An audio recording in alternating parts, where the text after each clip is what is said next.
जय हिंद साथियों, आप सभी को मेरा प्यार भरा नमस्कार। मैं मुकेश यादव, मैथ टारगेट से। और आज हम लोग पढ़ेंगे कक्षा 12 की मैथ। एक्सरसाइज हमारा 4.4 है। तो 4.4 में जो इंट्रोडक्शन है पहले हम उसको समझ लेते हैं, जो बेसिक है उसको समझ लेते हैं और फिर हम क्या काम करते हैं, इसको सॉल्व करने का प्रयास करते हैं। तो एक्सरसाइज 4.4 में कुल मिलाकर हम दो बातों का अध्ययन करेंगे। एक तो हम निकालेंगे उपसारणिक,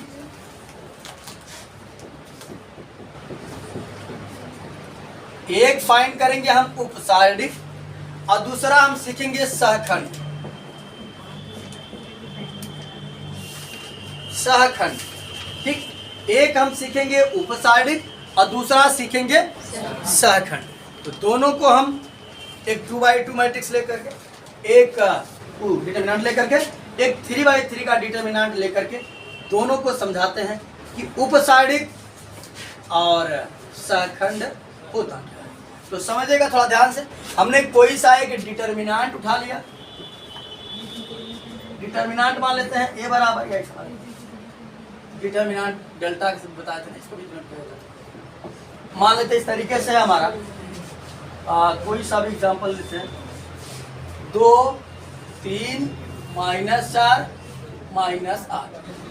हमने कोई सा भी ऐसे अंजदवे उठा लिया, मतलब कोई ये नहीं कि ब्यास ये चीज रखो, अच्छी रखो, जो मन में आया उसे रख लिया। अब हम विनय कुमार सबसे पहले उपसारणिक निकालेंगे। विनय कुमार आप नहा कर आए हैं? शरीर में सुस्ती कैसे है? चलिए शांत रहिए। तो सबसे पहले हम निकालना सीखेंगे उपसारणिक। ये बच्चे समझिएगा, यदि हम बात करें तो हमने एक्सपेंड करना सीखा है। जैसे हम एक्सपेंड करते थे वही सेम रूल लगने वाला है, बस एक्सपेंड वाला ही, बस थोड़ा सा अंतर है, बस उसका मान लिखा जाएगा और कुछ नहीं। देखो उपसारणिक को हम लोग m से डिनोट करते हैं। किससे डिनोट करते हैं? m से। अब ये बताना होगा कि किस रो का किस कॉलम का है। तो देखो अगर मैं ये लेता हूं 2 को, इसको लेता हूं 2। ये बच्चे अगर मैं देखूं तो ये पहले रो पहले कॉलम में है, तो हो जाएगा हमारा M11। देखो जब हमने बच्चे 2 को लिया, यानी M11 लिया जब हमने, तो देखो हमारा ये छूटा और ये छूटा, कितना आ गया? -8। ठीक, ये शॉर्टकट तरीका है। शुरुआत में आपको बताने के लिए समझिएगा, ऐसे लिखेंगे 2 का उपसारणिक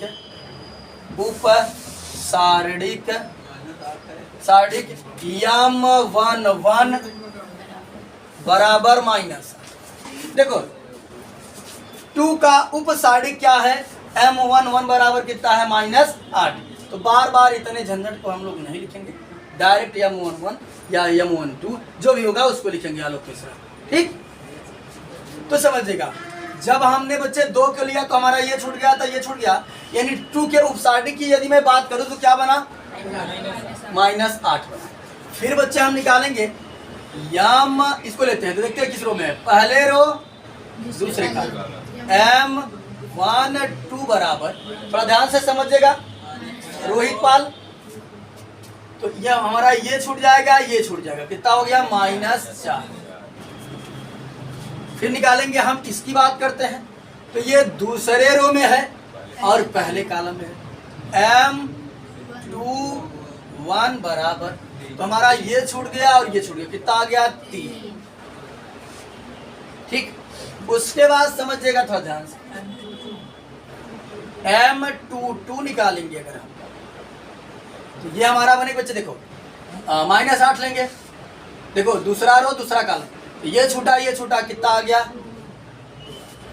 ठीक, ये तो हमारा बना उपसारणिक। क्या बना? उपसारणिक बना। ठीक, अब अगर हमें सहखंड निकालना होता तब क्या करते? देखो उपसारणिक और सहखंड में बहुत ज्यादा अंतर नहीं, सिमिलरिटी काफी है, ध्यान से समझिएगा, नहीं दोनों में कंफ्यूजन पैदा हो जाएगा। काफी सिमिलरिटी, काफी समानता है। जैसे मैं, ये तो हमारा हो गया उपसारणिक, उपसारणिक निकालने का तरीका। अगर सहखंड निकालना होता तो सहखंड को हम लोग कैपिटल ए से डिनोट करते हैं। किससे? Capital A.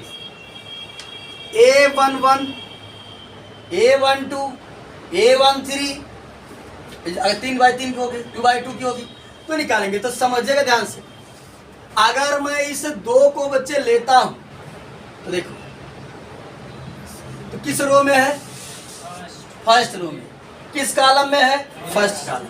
A11 बराबर बनेगा। लेकिन इसमें हम थोड़ा सा ध्यान देंगे। ध्यान क्या देंगे?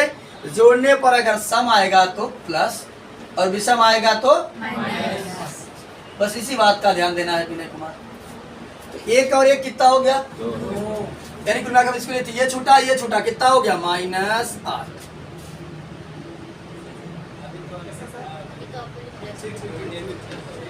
यहाँ समझिए, इतने जो चीज देखा प्लस रहा था, ये चीज याद रखा भाई ने। अगर विषम आए होते देखिए एक्स्ट्रा हम माइनस लगाई, इतनी चीज जो एलिमेंट वाला वही लिख दिया ना हम।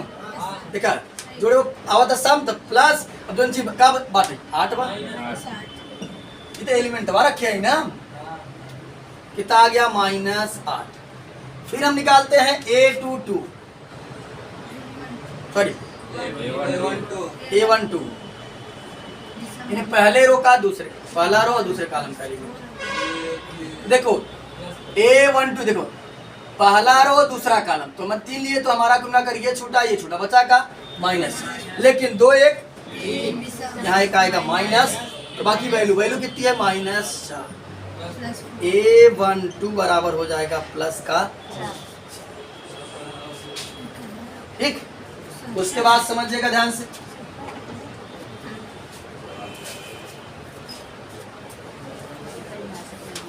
अब आगे अगर बात करें हम,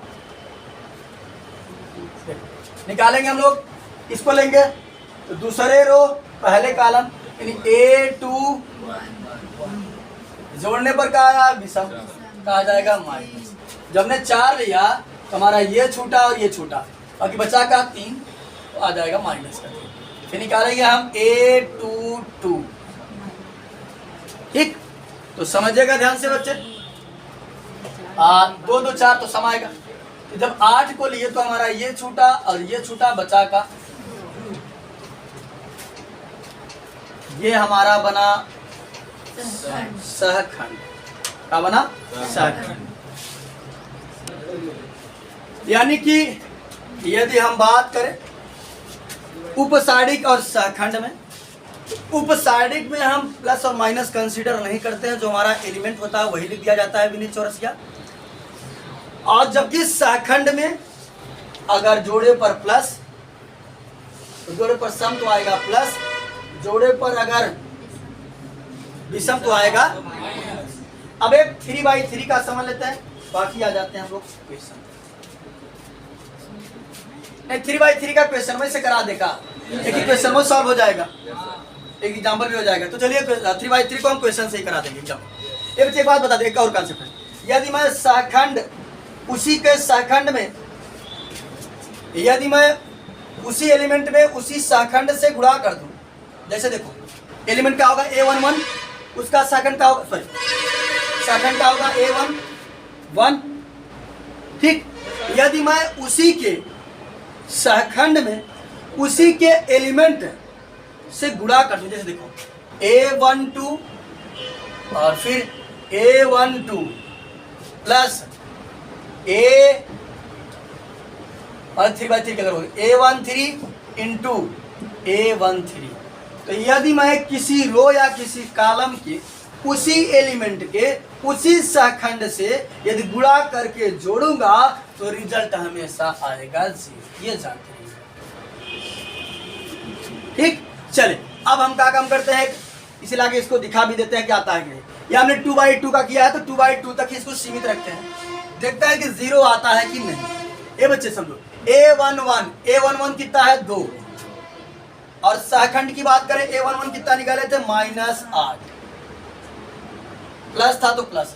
A12 कितना था? 3 गुणते सहखंड कितना था? A12 4। 8 दूनी 16। अच्छा, ये कुल मिला करके 3/3 में ही केवल अप्लाई होगा, 2/2 में अप्लाई। हाँ, ये रूल जो बताया हम केवल आपको 3/3 में ही अप्लाई होगा। यानी अगर हमारा A13 और A13 रहा होता तब रिजल्ट हमारा कितना देता, 0 देता। ये हमारा 3/3 में अप्लाई होगा। ठीक, अब हम क्या काम करते हैं, एक्सरसाइज 4.4 क्वेश्चन करते हैं। कुल मिलाकर हमें सखंड और उपसारिक फाइंड करने हैं और 3/3 का हम क्वेश्चन करके समझा देंगे। 2/2 को हमने यहाँ पर समझाया है, तो समझिए। देखते हैं, पहला प्रश्न है। यदि बात करें बच्चे, पहले प्रश्न दिया कहा गया है कि निम्नलिखित सारिकों के अवयव के उपसारिक एवं सहखंड लिखिए। तो क्या लिखना है, उपसारिक और सहखंड। तो समझिएगा बच्चे ध्यान से। पहले का पहला है, पहला बता दे रहे हैं, दूसरा छोड़ दो वैसे। 2 - 4 0 3 पहला है, मान लेते हैं डिटरमिनेंट हमारा। ये बच्चे पहले इसका हम क्या निकालते हैं, उपसारिक। तो सबसे पहले मैंने बताया था M11 निकालेंगे। देखो M11 का मतलब है पहला रो पहला कॉलम। ये रहा पहला रो, ये रहा पहला कॉलम, तो क्या आ गया 3। ये निकालेंगे M12 यानी पहले रो का दूसरा कॉलम, कितना -4 है। तो -4 लेंगे तो ये छूटा, ये छूटा और ये छूटा, क्या बचा 0। फिर निकालेंगे M21 यानी इस वाले एलिमेंट। जब इसको लेंगे तो ये छूट जाएगा, ये छूट जाएगा, कितना आ जाएगा -4। फिर निकालेंगे M22। तो जब इसको लेंगे तो ये छूटा और ये छूटा, कितना आ गया 2।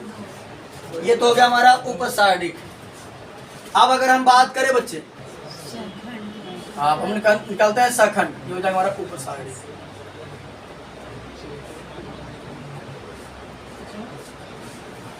अब निकालते हैं सहखंड।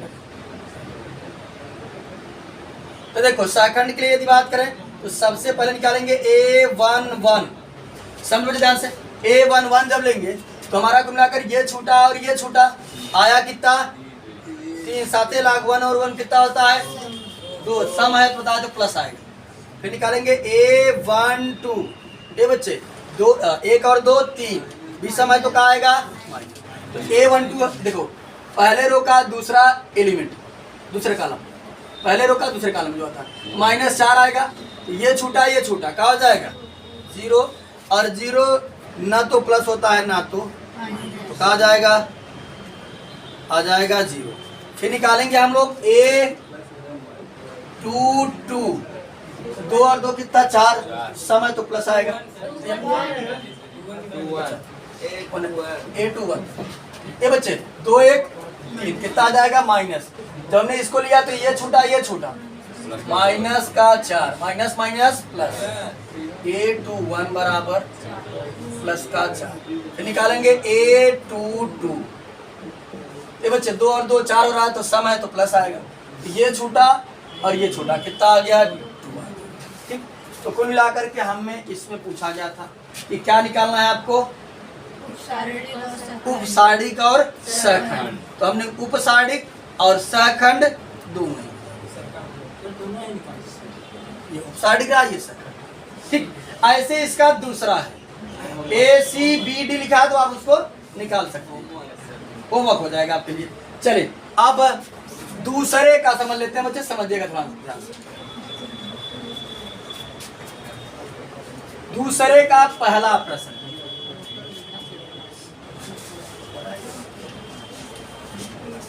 देखो दूसरे का पहला प्रश्न क्या है। दूसरे का पहला प्रश्न है 1 0 0 0 1 0 0 0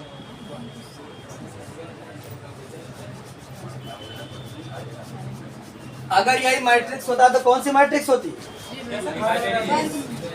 अगर यही मैट्रिक्स सही होती तो कौन सी मैट्रिक्स होती, विकर्ण अदिश तस्मक आइडेंटिटी मैट्रिक्स। सबसे ज्यादा वरीयता किसको देते, आइडेंटिटी मैट्रिक्स को।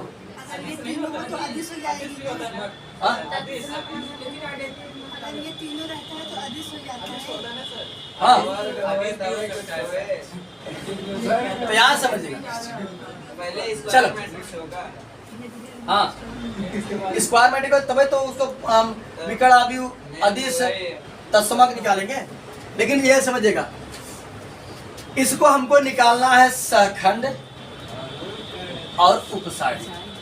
तो सबसे पहले हम उपसारी निकालते हैं।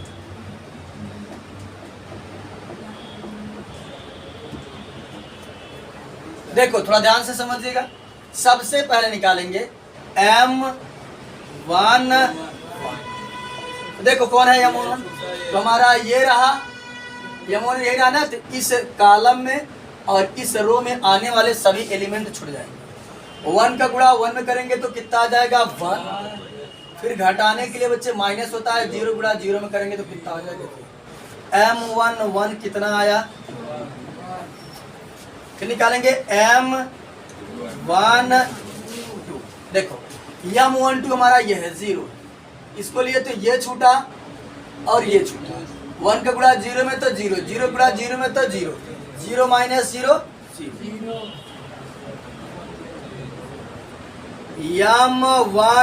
0। M1 3 इसको लेंगे तो ये छूटा ये छूटा।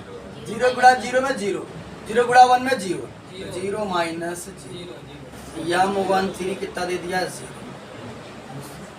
अब हम निकालेंगे बच्चे M21। तो देखो M21 दूसरा रो पहला कॉलम, तो दूसरा रो पहला कॉलम इसको लेंगे तो ये पूरा छूटा और ये छूटा।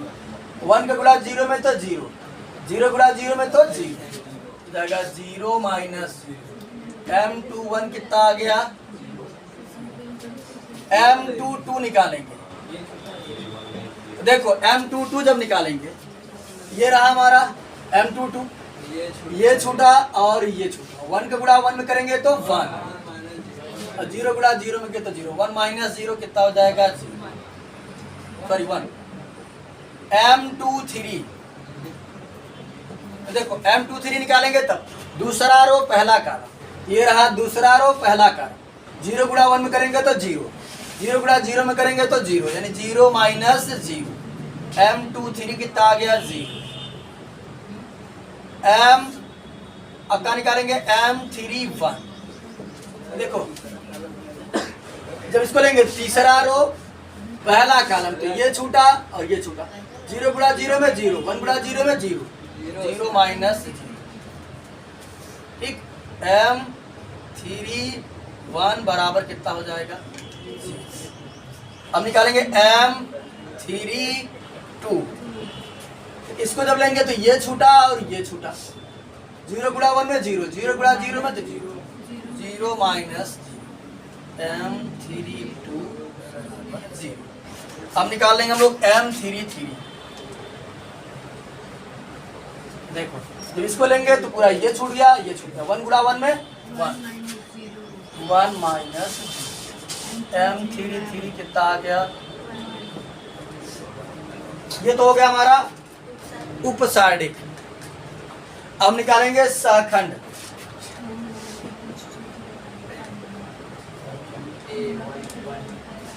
तो सहखंड के लिए सबसे पहले निकालेंगे A11।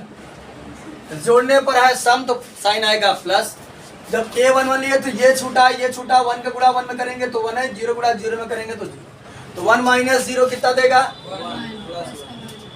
A11 आ गया हमारा 1। अब निकालेंगे A12, माइनस बाहर आ जाएगा। ये बच्चे A12 ले रहे हैं, इसको लेंगे तो ये छूटा और ये छूटा, 1 0 फिर 0, 0 माइनस 0 का देगा 0। A12 कितना हो जाएगा माइनस 0 यानी कुल मिलाकर के 0। A13, तो देखो A13 जब निकालेंगे ये बच्चे आप जो भी निकालेंगे कुल मिलाकर जो M13 आया वही A13 भी आएगा, बस साइन का चेंजिंग रहेगा और कुछ है नहीं। तो देखो M13 कितना आया था 0, ये भी कितना आ जाएगा 0। अब निकालेंगे हम A21, सेम वही चीज आएगा जो M21 आया है, कितना आ जाएगा 0। बस याद रखिए जोड़ने पर कितना रहा है 3 इस समय तो आप बाहर माइनस हो जाएगा, बाकी ये 0 रहेगा तो मिलाकर क्या देगा 0 देगा। फिर निकालेंगे A22 ये बच्चे A22 वही आएगा जो M22 आया था। 2 और 2 कितना हो गया 4, 4 सम होता है कि नहीं तो प्लस आता है तो 1। A23 वही आएगा जो वहां पर आया था। ये कितना है माइनस हो जाएगा, बाकी कितना आया था वो 0। ये भी कितना देगा 0 मिलाकर हो जाएगा 0। और A31 वही आएगा जो कितना आ जाएगा 0। A32 कितना आ जाएगा -0 कितना करेंगे 0, 0 माइनस 0 का देगा 0। A33 का आएगा वही 0 आएगा जो वहां पर आएगा। और जोड़ने पर आ रहा है 3 3 6 समय तो आ जाएगा प्लस।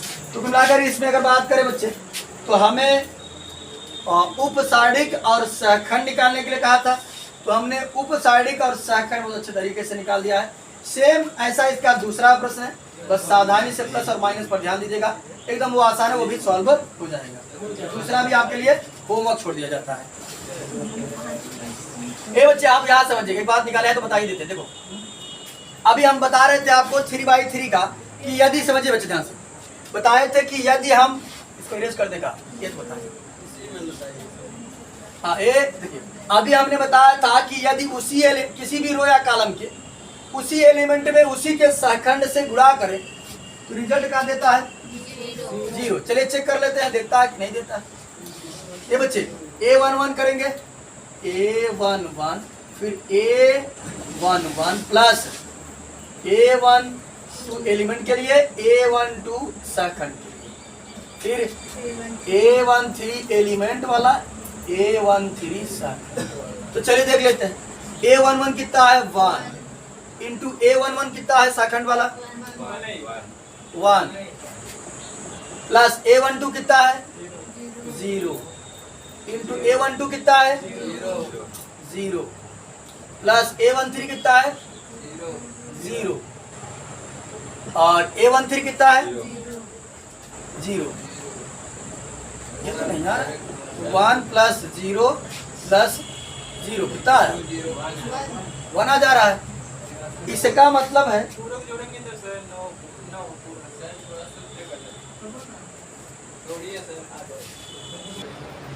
हाँ बच्चे समझ गया, थोड़ा सा फार्मूला गड़बड़ था। फार्मूला होता है A11 और A21 फिर होता है A12 फिर होता है A22 फिर होता है A13 और A23। इसको याद किया जा सकता है 11 21 12 22 और 13 23 हाँ प्लस ये फार्मूला होता है। फार्मूला हमने थोड़ा सा गड़बड़ लिख दिया था। अब इस फार्मूले पर चेक करते हैं, देखते हैं।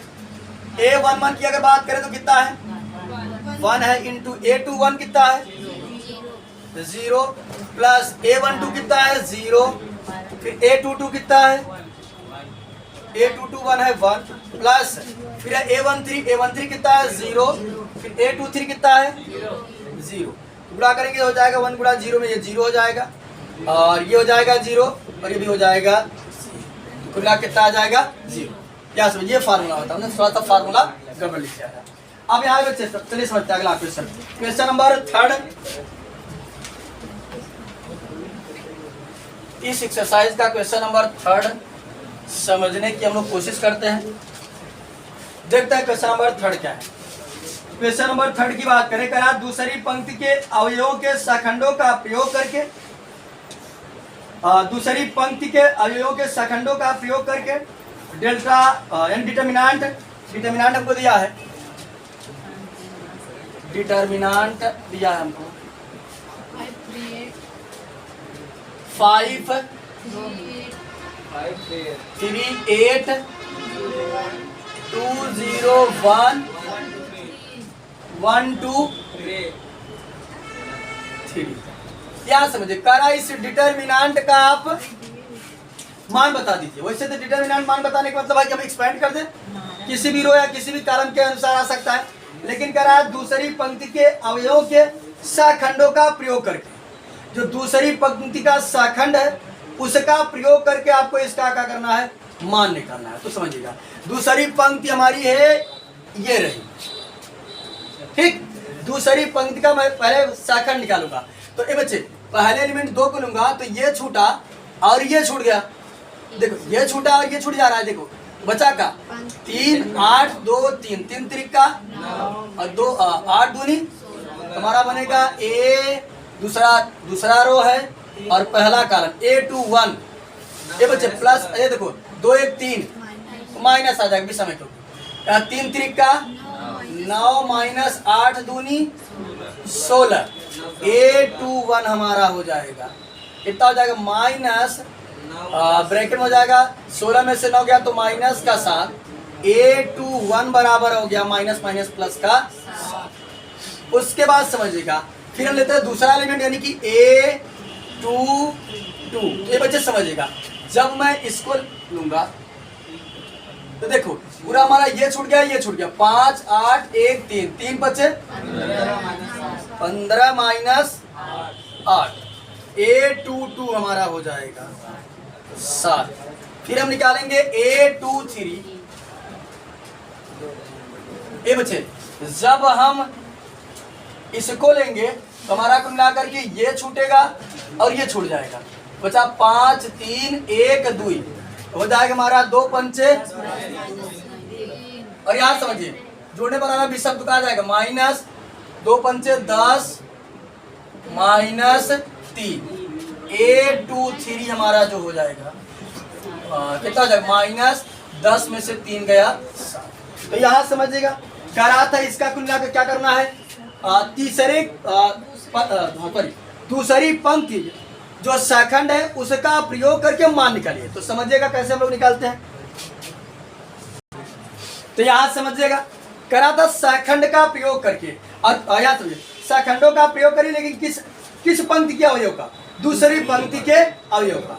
ये बच्चे हम निकालेंगे डिटर्मिनांट का मान बराबर, तो समझो ध्यान से, डेल्टा बराबर करा दूसरी पंक्ति का अवयव और सहखंड का प्रयोग। तो दूसरी पंक्ति का अवयव पहले कितना है, ये बच्चे फार्मूला लिखेंगे A21 इंटू A21। ये देखो ये दूसरी पंक्ति का अवयव है और ये दूसरी पंक्ति का सहखंड है ना, यही फिर प्लस दूसरी पंक्ति का दूसरा है, तो दूसरी पंक्ति का दूसरा एलिमेंट बनेगा यानी बनेगा A22, ये अवयव हो गया, और A22 हमारा जो है ये सहखंड हो गया। फिर A23 ये हमारा अवयव हो गया और A23 हमारा सहखंड हो गया। तो समझिएगा जान, मान रख देते हैं सबका। A21 कितना था 2, सहखंड कितना था 7, प्लस दूसरा एलिमेंट कितना था A22 0, A22 सहखंड कितना था 7, A22 ये था ना बच्चे। चलिए फिर प्लस था तो प्लस A23 कितना था 1 इंटू A23 सहखंड कितना था -7। तो यहाँ समझो बच्चे ध्यान से, हो जाएगा डिटर्मिनेंट बराबर 2 सत्ते 14 और 0 गुणा 7 में करेंगे हो जाएगा 0, और 0 माने कुछ ना भी ना, कहानी समाप्त। यहाँ हो जाएगा 0, यहाँ प्लस माइनस का हो जाएगा -7 के 7, ये हो जाएगा बच्चे 14 माइनस 7, तो डिटर्मिनेंट का मान आ जाएगा 7। ये डिटर्मिनेंट का मान चाहे होते तो हम एक्सपेंड करके भी निकाल सकते थे, लेकिन करा था कि दूसरी पंक्ति के अवयव और सहखंड का प्रयोग करके। तो जब भी बच्चे बोल सकता है दूसरी पंक्ति बोल सकता है, तीसरा कॉलम बोल सकता है, पहला कॉलम बोल सकता है, यानी जो भी रो या कॉलम बोलेगा सबसे पहले मैं उसका सहखंड निकालूंगा, फिर उसके अवयव और उसके सहखंड को जोड़ करके आसानी से मैं उसका मान निकाल सकता हूँ। ठीक, तो चलिए अब हम लोग समझते हैं क्वेश्चन नंबर चौथा कॉलम पर है, समझा देते हैं ताकि जो डाउट हो क्लियर हो जाए। अरे समझ लो चौथा जो और लोग हो सकता है, या समझिए चौथे प्रश्न की यदि हम बात करें, ये बच्चे डिटर्मिनेंट ए मान लेते हैं, क्या दिया है 1x y z, 1 y z x, 1 z x y. ये बच्चे समझिएगा। इसमें यदि हम बात करें तो करा तीसरे स्तंभ के अवयवों के सहखंड, यानी तीसरे कॉलम के अवयव और सहखंड के प्रयोग करके डिटरमिनेंट के मान निकालेगा। तो समझिएगा तीसरा अगर कॉलम की बात करें तो ये रहा, है ना। तो देखो बच्चे समझिएगा, सबसे पहले मैं निकालूंगा, ये देखो पहले रो में आ रहा है लेकिन तीसरे कॉलम में, तो क्या बनेगा A1 3, 3 1 4, जोड़ने पर समय तो प्लस ही रहेगा। तो ये छूटा ये छूटा, गुणा करेंगे इसमें कितना हो जाएगा, इसका करेंगे तो माइनस वाई, हो गया जेड माइनस। उसके बाद समझिएगा फिर निकालेंगे बच्चे, ये देखा हमने दूसरे रो और पहले कॉलम A2 3, 3 2 5 तो आ जाएगा माइनस एक बाहर।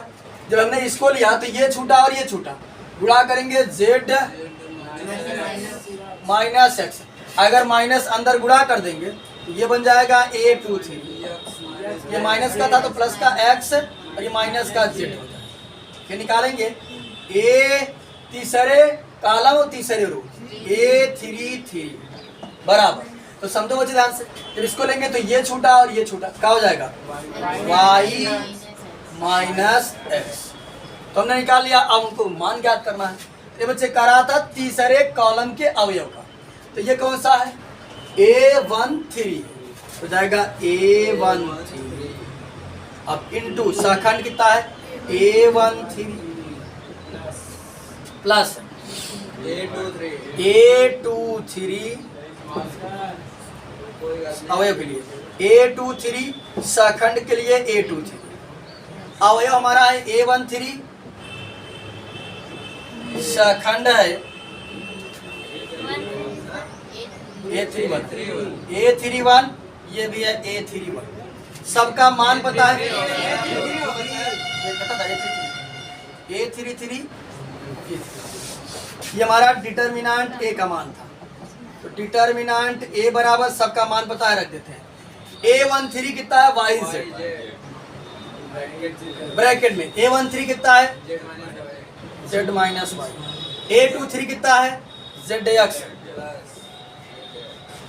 A2 3 को हमने कितना निकाला है एक्स माइनस,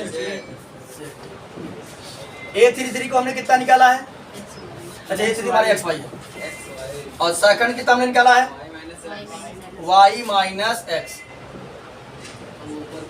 अब क्या काम करते हैं, देखते हैं गुणा करें, हो सकता है कुछ कट पिट जाए ना तो हो जाएगा आंसर, गुणा करेंगे तो हो जाएगा y जेड स्क्वायर, कुछ कटेगा काम लेता नहीं कटेगा, तो चलिए देख लेते हैं y z square minus y square z, कटे ना एक बार, कौन कटे बताओ, ना कटेगा, कटेगा ये नहीं इसमें से। अब यहाँ समझिएगा, हाँ उसमें हो सकता है आंसर सेट किया होगा, आंसर सेट करने पे मत जाइए, बस क्या किया है हमें इसका डिटरमिनेंट निकालना था, तो हमने इसका डिटरमिनेंट फाइंड कर दिया। अगर यही कहा होता कि सिद्ध करिए, जब सिद्ध करने के लिए कहा होता तो हम इसको सिद्ध करते। अब देखो करेगा क्या, गुणा करेगा, फिर ताम झाम करेगा, फिर जैसा है वैसा बना देगा। तो कुल मिलाकर के यहाँ समझिएगा, हमने डिटरमिनेंट निकालने के लिए कहा था, हमने डिटरमिनेंट आसानी से निकाल दिया, ठीक। और नहीं तो कहो तो वैसे फिर गुणा करके फिर सेट करे उसको लाए, ठीक। तो कुल मिलाकर डिटरमिनेंट निकालने के लिए कहा था, डिटरमिनेंट हमने निकाल दिया। हाँ इतना पर्याप्त है। अरे उसमें गुणा करके फिर छोटा करेंगे, करा दे उसको। ये देखो y z square minus y square z, देखो ये जाएगा y z square minus y square z, देखो इसको करेंगे plus z x square minus z square x, ये देखो plus x y square minus x square y. तो अब हमने देखा कि कुछ ऐसा लगाया जाए, यहाँ डिटर्मिनेंट की बराबर हमने देखा कि जेड स्क्वायर कहाँ है, एक जेड स्क्वायर हमारा ये रहा, एक जेड स्क्वायर हमारा ये रहा। अगर मैं इन दोनों में का जेड स्क्वायर कॉमन कर लेता हूं तो क्या बन जाएगा, वाई माइनस एक्स बन जाएगा। फिर और देखते हैं एक्स स्क्वायर कहाँ पर है, एक्स स्क्वायर वाला ये है, एक्स स्क्वायर वाला हमारा ये है। क्या समझे, जो स्क्वायर वाले हम तो पास कर लेते हैं। ये देखो इसको किया हमने वाई जेड स्क्वायर, और जेड स्क्वायर कहाँ था, ये रहा, माइनस जेड स्क्वायर एक्स। फिर एक्स स्क्वायर वाले कहाँ रहे, वाई स्क्वायर साथ लगा लेते हैं, पहले एक्स लिखाते हैं। ये देखो प्लस का जेड एक्स स्क्वायर, और कहाँ एक्स स्क्वायर है, माइनस एक्स स्क्वायर वाई। फिर वाई स्क्वायर लगा लेते हैं, ये plus x y square minus y square z. देखो बच्चे ध्यान से समझिएगा, देखो इसमें हमको जेड स्क्वायर कॉमन मिल रहा है, जेड स्क्वायर को हमने कॉमन किया, बचा का वाई माइनस एक्स। यहाँ अगर हम बात करें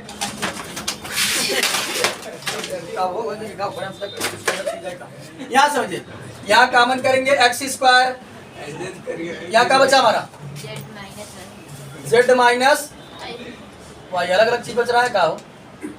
यहाँ अगर वाई स्क्वायर कॉमन करते हैं क्या बचेगा, एक्स माइनस जेड। सेम चीज नहीं आ रहा है, ऐसा करना पड़ेगा हमको ताकि सेम चीज आ जाइए। यहाँ कुल मिलाकर के बच्चे हम इसको सेट कर देते हैं, थोड़ा समझिएगा। कुल मिलाकर इसमें कुल मिलाकर के बस आगे पीछे ऑर्डर से क्रम करने का ही खेल है, बाकी कुछ है नहीं। तो यहाँ समझिएगा बच्चे, ध्यान देखो। अगर हम बात करें सबसे पहले हमने लिखा जेड एक्स स्क्वायर, यानी इस वाले को हमने पहले लिख दिया, फिर माइनस एक्स स्क्वायर वाई, ये रहा minus x square y, plus फिर हमने लिखा एक्स वाई स्क्वायर, इसको ले आकर के लिख दिया एक्स वाई स्क्वायर, फिर माइनस जेड स्क्वायर एक्स, तो माइनस जेड स्क्वायर एक्स हमारा ये रहा। फिर हमने लिखा वाई जेड स्क्वायर प्लस का वाई जेड स्क्वायर, ये हमारा रहा, फिर माइनस का वाई स्क्वायर जेड। बस हमने क्या किया, इसको आगे पीछे कर दिया ताकि हमारा कॉमन मिल सके। इन दोनों में अगर हम कॉमन की बात करें तो कॉमन बच्चे हमको क्या मिल रहा है, एक्स स्क्वायर। यहाँ से हमने एक्स स्क्वायर को कॉमन किया, यहाँ समझिएगा बच्चे ध्यान से, क्या बचा हमारा यहाँ पर जेड माइनस वाई, और यहाँ में चाहिए का माइनस का y square z, Z minus y. ठीक, ये बच्चे यहाँ से हमने कॉमन कर लिया, एक्स कॉमन किया, यहाँ बचा हमारा वाई स्क्वायर माइनस का एक्स कॉमन करते हैं, माइनस का एक्स कॉमन करेंगे बच्चे, तो जो माइनस है वो प्लस, जो प्लस है वो माइनस, ये हो जाएगा जेड का प्लस का जेड स्क्वायर हो जाएगा, और ये माइनस का वाई स्क्वायर हो जाएगा। और यहाँ समझिएगा, यहाँ से हम कॉमन करते हैं वाई जेड, जब कॉमन करेंगे ये बच्चे समझिएगा, यह हो जाएगा प्लस का जेड माइनस वाई। यहाँ समझिए क्या हो जाएगा हमारा x square z minus y. फिर यहाँ बच्चे समझिएगा, ये हमारा हो जाएगा एक्स, हमने पढ़ा है फार्मूला, एक क्वेश्चन ए प्लस बी, एक क्वेश्चन ए माइनस बी, एक क्वेश्चन हो जाएगा जेड माइनस वाई, एक क्वेश्चन हो जाएगा जेड प्लस वाई। फिर यहाँ समझिएगा ये हमारा हो जाएगा वाई जेड माइनस वाई। ये बच्चे अगर बात करें एक पद, दो पद, तीन पद, इन तीनों में हमको कॉमन मिलने लगा z minus y, z minus y common मिलने लगा। फिर यहाँ समझिए, यहाँ हमारा बड़े ब्रैकेट में लिखते हैं, बचा हमारा x square minus x, bracket में जेड प्लस वाई, गुणा कर देगा क्या, इसी लगे गुणा करेंगे तो माइनस का एक्स जेड माइनस का एक्स वाई। ये बच्चे इसको कॉमन कर चुके, प्लस का वाई जेड। अब वो आपस से हमें दो पदों में कॉमन मिलने लगा, तो यहाँ हो जाएगा हमारा जेड माइनस वाई। ये बच्चे इन दोनों में अगर बात करें कॉमन क्या मिल रहा है हमको, एक्स कॉमन करेंगे तो हो जाएगा एक्स माइनस जेड। और यहाँ बच्चे समझिएगा, यहाँ माइनस का हम वाई कॉमन कर लेते हैं, क्या हो जाएगा एक्स, ये माइनस था तो प्लस का, और ये प्लस था तो माइनस का जेड हो जाएगा। एक पद हमारा ये हो गया, एक पद हमारा ये हो गया, वापस से हमको कॉमन मिलने लगा जेड माइनस वाई। ये बच्चे ये एक्स माइनस जेड, यहाँ बचा x माइनस वाई। देखते हैं हम सिद्ध क्या करना है। यानी कुल मिलाकर हो सकता है ऐसे दे सकता है, या x minus Y, Y minus z, फिर जेड माइनस एक्स कर देगा। देखो ऐसे समझो, यहाँ अगर माइनस हम कॉमन कर ले, यहाँ अगर माइनस कॉमन के लिए प्लस था तो ये प्लस था तो माइनस, ये माइनस था तो प्लस, वाई माइनस जेड। यहाँ भी हम क्या काम करते हैं, माइनस का 1 कॉमन करते हैं। यहाँ भी हम माइनस का 1 कॉमन कर ले, यहाँ बचेगा हमारा जेड माइनस एक्स, और यहाँ हमारा ये रहेगा एक्स माइनस वाई। -1 से -1 गुणा करेंगे तो हो जाएगा हमारा वाई माइनस जेड, और Z minus X, X minus Y. Order से लिखना हो तो X minus Y, Y minus Z, Z minus X. ए बच्चे, यदि यही प्रश्न अगर एग्जाम में आ जाए तो इतना तामझाम आपको करने की आवश्यकता नहीं है। क्या समझिए, इतना तामझाम करने की आवश्यकता नहीं है। कुल मिलाकर सिद्ध करने के लिए नहीं कहा कि आप सिद्ध करिए। जब अगर यही प्रश्न सिद्ध करने के लिए कहा होता तो हम यहाँ तक ले आकर के सिद्ध करते। उन्होंने कहा था कि तीसरे का प्रयोग करके डिटर्मिनेंट का मान बता दीजिए, तो हम यही तक बता चुके थे, उतना सिद्ध करने की आवश्यकता नहीं थी। और इस एक्सरसाइज का लास्ट क्वेश्चन, क्वेश्चन नंबर 5 समझ लेते हैं। ऑब्जेक्टिव प्रश्न है, उसमें कुछ है नहीं, उसको बता देते हैं। यहाँ समझिएगा ध्यान से, यहाँ समझिएगा 5वां प्रश्न जो है करा डिटर्मिनेंट जो है, डिटर्मिनेंट बराबर हमें दिया है A11, A12, A13, A21, A22, A23 और A31, A32 और A33। अगर इसको व्यक्त कैसे किया जाता है तो इसको व्यक्त किया जाता है बच्चे, ये समझिएगा। A11 एलिमेंट, फिर किया जाता है A11 सेकंड का, फिर A21 एलिमेंट हो जाएगा, और A2 सेकंड हो जाएगा, फिर हो जाएगा A31 और A31। जिस भी ऑप्शन में होगा वो ऑप्शन आपका करेक्ट हो जाएगा। ठीक, तो इस वीडियो में इतना ही, बाकी मिलते हैं नेक्स्ट वीडियो में। तब तक के लिए जय हिंद।